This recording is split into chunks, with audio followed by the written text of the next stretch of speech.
The almighty Shiva is the god of destruction and creation within Hindu mythology.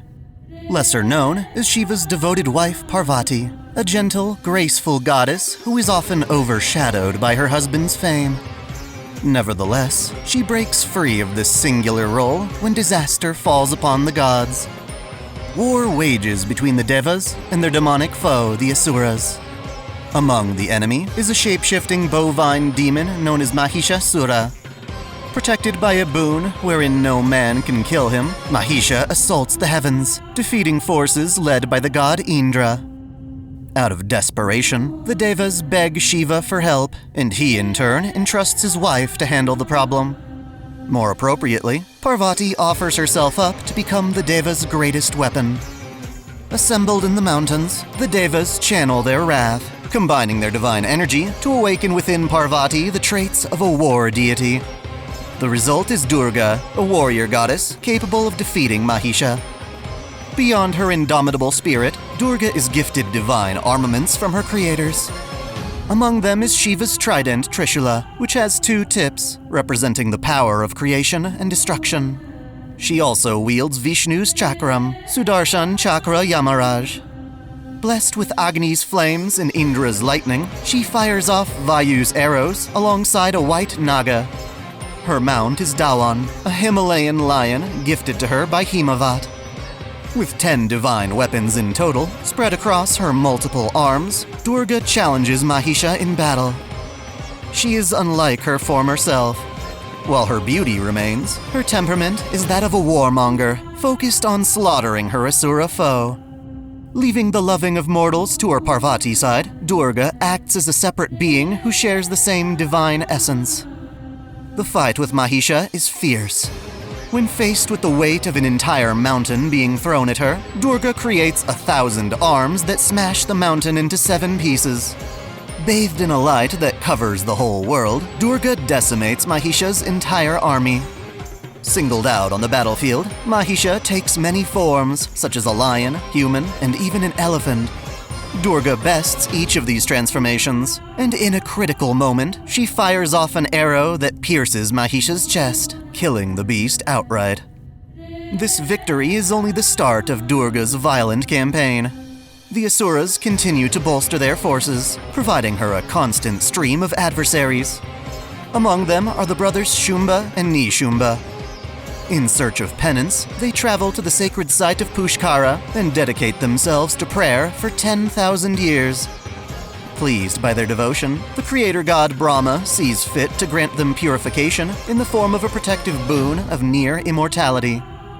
They would, unfortunately, use this blessing to conquer the 3 worlds.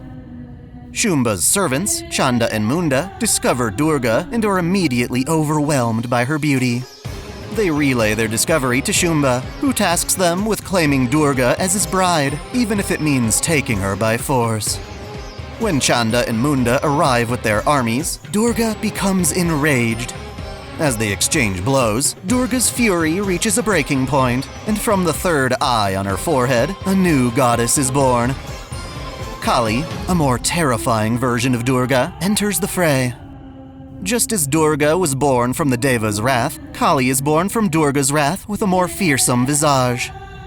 This incarnation of massacre slays Chanda and Munda, drinking their blood in celebration.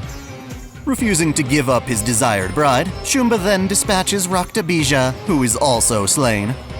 In the end, the Asura brothers Shumba and Shumba are left with no choice but to confront Kali themselves. In a failed attempt to attack Kali's lion Dawan, Shumba falls first, sending his brother into a fit of rage.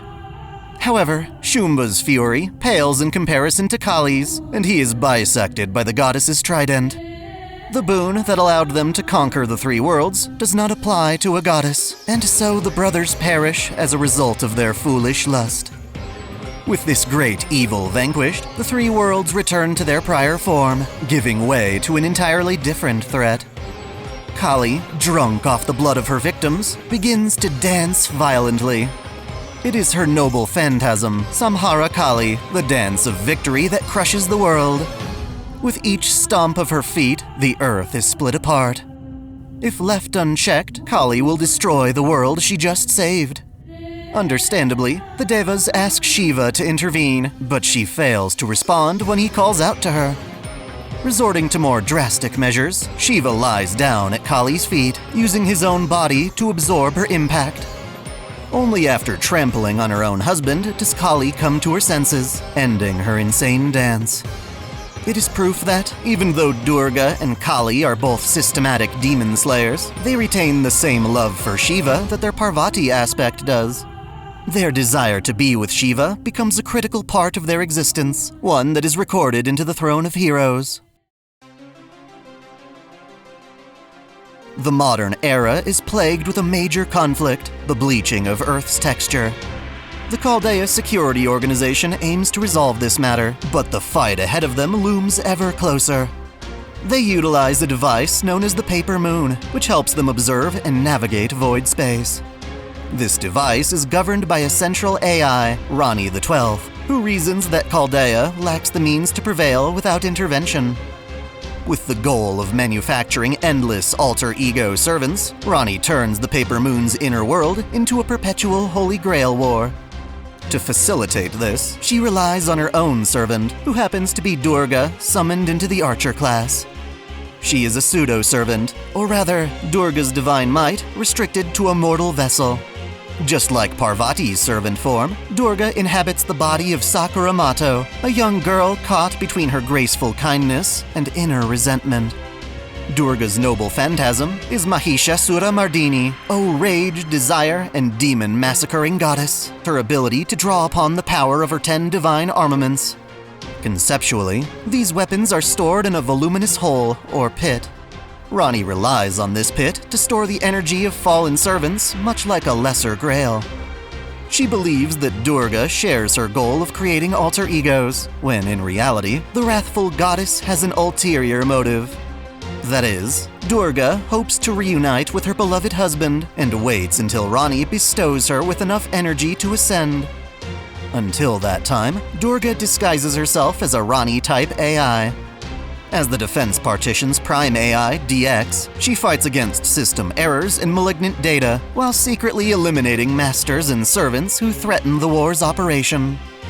While Durga's official class is Archer, her 10 weapons grant her abilities found in the other 6 main classes. She upholds a superiority over other gods, and over the course of the war, she is found easily nullifying the petrifying effect of Medusa's Cybele. When Chaldea's master Ritsuka Fujimaru gets roped into the Paper Moon Grail War, they expose Rani's secrets and force Durga to reveal herself. Refusing to accept this alter ego factory, Ritsuka and the war's remaining participants fight back, pushing Rani into a corner. She awakens as the Dust of Osiris, channeling the Paper Moon's full might to empower Durga. Unaware of Durga's true motive, Rani bestows all of her authority. Having finally gained enough mana, Durga ascends as her Kali counterpart and resumes the violent dance from her legend.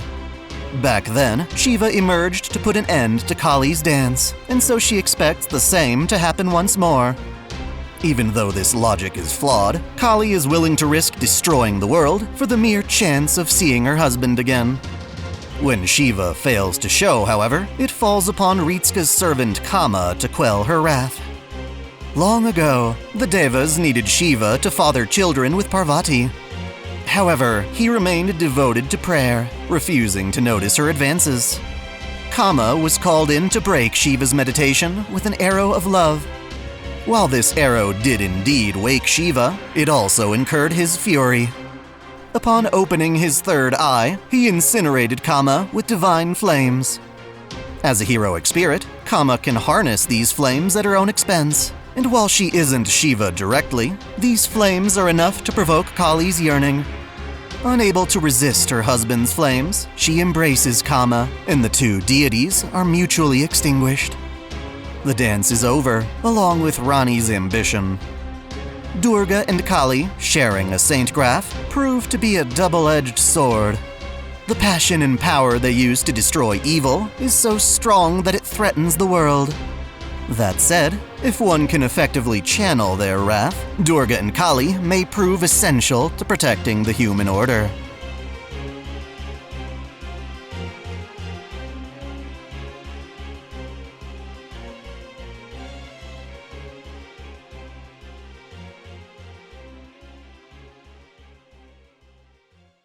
Thanks for watching. This channel relies on support from viewers like you. Please help us out by dropping a like and comment. Subscribe for more videos, and be sure to enable notifications. Or hit up our Discord so you never miss out on a new upload. Most importantly, if you can spare it, please sign up as a channel member, either through YouTube, Patreon, or Subscribestar. You can find links in the description. We've got perks like exclusive content or early access. Until next time, Celebrate your fandom. I want to give a special shout out to all my $10 and up supporters: Video Gamer 75, Dante Pendragon, Stephen Elak, Otaku Mom, Mystic Samurai 1983, Free Brick, Alexis Yukio Gomez Yamato, Lunarworks, Link Pendrago, Observer Bellis, James Hewitt, Uncanny EXP, Crow Calum, Saul Soto, Major, Winter's Edge, Sneer Cachette, Sunbro Torium, Dionysus, Caitlin P, Sogai CH, Sith Lord 906, Vladimirovna, The Taz 96, Kango X 77, Alistair Bernadotte, and Ryzen 99. Thank you all so much.